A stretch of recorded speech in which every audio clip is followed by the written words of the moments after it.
Tout de suite, ladies and gentlemen, meine Damen und Herren, mesdames et messieurs, on accueille bien fort Nadi la Fée.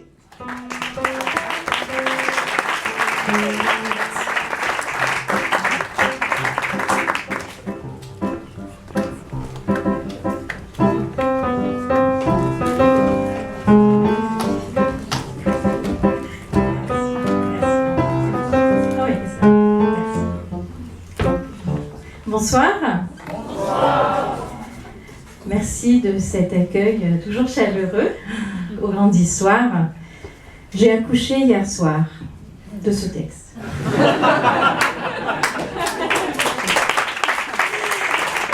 Alors l'encre est encore pas totalement sèche, le bébé va bien, il est bien sorti et il prend ce soir son premier bain.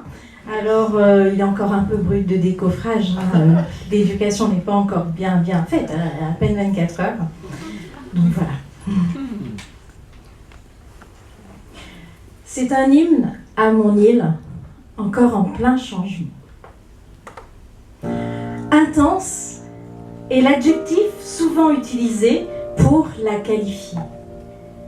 Son air y est doux et tempéré par la mer en été. Ces paysages alternent entre montagnes et océans, attirant chaque année des randonneurs fous sur une diagonale de sentiers escarpés, traversant l'île du nord au sud. 23 heures, 44 minutes et 57 secondes, tel est le record d'un Lillois sur ce grand raid jusqu'à aujourd'hui. Ces mêmes sentiers escarpés que les marrons ont emprunté il y a bientôt 2 siècles pour trouver un peu de liberté. Certains d'entre eux ont eu le malheur d'arriver ou de naître sur cette île esclave. Dure statue, décidée par des monstres bouffis d'un miel de privilèges à partir d'une couleur de peau différente de la leur. D'autres natifs sont nés, eux, libres de couleur, mais hélas, de la liberté, ils n'en avaient que des miettes. À eux, interdiction formelle d'accéder à des postes à responsabilité et encore moins à un quelconque privilège. À eux, on criait « c'est un nègre, un mulâtre, il n'a point de patrie ». Oui, il y a eu ces cris. Et pire encore, il y a eu des tortures et plein d'horribles récits que le temps d'une grande histoire ne me permet pas de résumer, ne serait-ce qu'en partie. De cette période sombre, le peuple de cette île de la Réunion, non symbole d'une réconciliation sociale, a construit un terreau d'un vivre ensemble que le monde nous envie. De la désobéissance à leur maître d'une poignée d'esclaves courageux, et grâce à l'action de quelques intellectuels, amis des Noirs en France, la sentence est enfin tombée le 20 décembre 1848, abolissant l'esclavage sur ce bout de terre de l'océan Indien. Mais dans la vie, tout changement ne se fait pas du jour au lendemain. Il a fallu patience et confiance en l'avenir pour que naisse la résilience. Même si tout ne peut pas s'oublier, il a fallu laisser cette part d'ombre de l'histoire de l'île au plus profond de la mémoire collective pour avancer vers des lendemains plus sereins. Différentes cultures se sont donc épanouies ensemble sur ce petit bout de terre dans le respect et la pratique de leur religion. On pouvait ressentir un je ne sais quoi dans l'air qu'on appelle ici-bas la paix. Des ménages heureux évoluaient donc en toute sérénité au gré des cyclones et du beau temps. Mais dans les années 60, une trop forte natalité commençait à inquiéter l'État, là-bas, à 12 000 km de là. Et voilà que, par peur d'un surpeuplement de l'île, il fut décidé d'un transfert forcé de plus de 2000 jeunes mineurs vers la métropole pour repeupler la Creuse. Une décision plutôt fâcheuse, voire scandaleuse.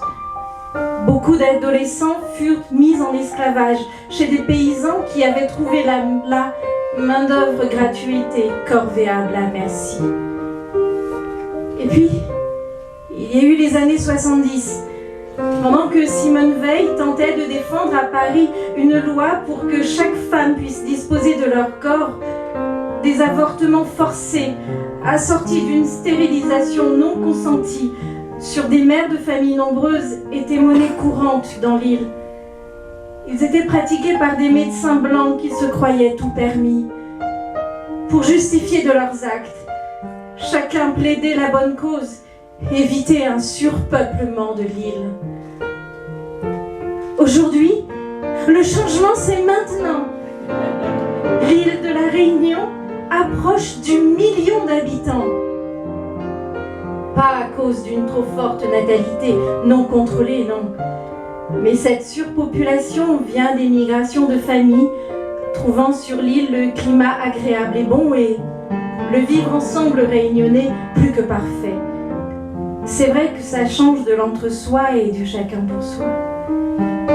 Mais ici et là, j'entends une colère gronder. Elle vient de la terre et commence à s'exaspérer.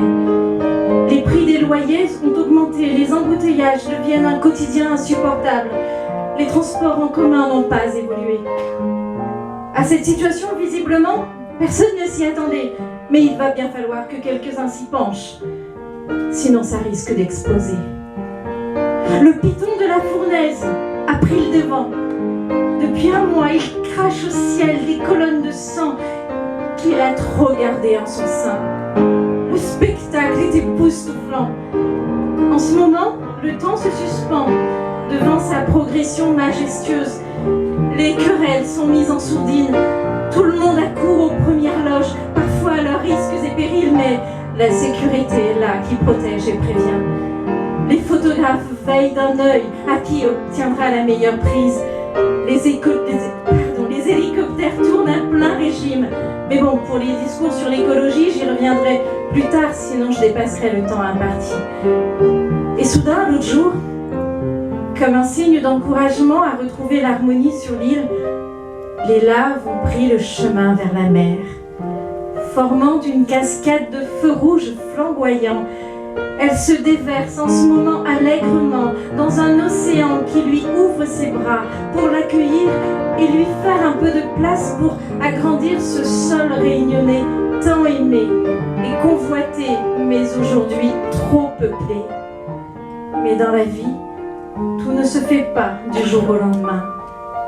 Il faudra patience et confiance en l'avenir pour que renaisse un vivre ensemble qui se pérennise. C'est devenu mon cri et ma bataille. Merci.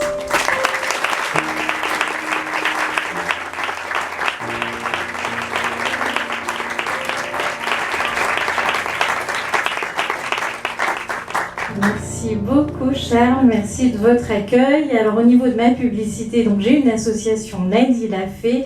J'organise ma première scène ouverte. Je n'ai pas le talent de Quentin, mais je vais essayer. La salle est beaucoup plus petite. Ce dimanche 22 mars, dans la capitale du Meaux, qui est Courbevoie. Donc tout est sur l'insta de l'association Nadie l'a fait, la fée de l'écriture et de l'oralité. Le 28 mars, je fais la lecture avec quelques adhérentes du premier roman réunionnais sur l'esclavage et le marronnage.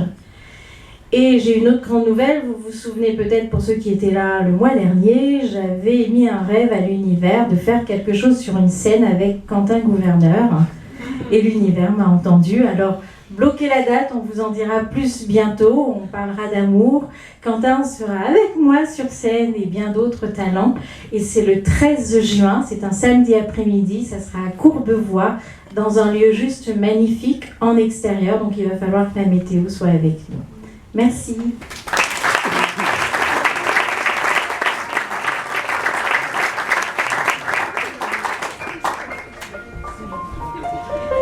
Merci beaucoup Nadie. On a très hâte, vous l'avez compris, save the date, le 13 juin à Courbevoie, un featuring avec Nadie, les grandes histoires. Comme tu as dit, on en dira plus tard. C'est pas encore l'Olympia, mais c'est un très bon middle entre Pas middle, ça veut rien dire ce que tu dis. Bon, c'est super en tout cas.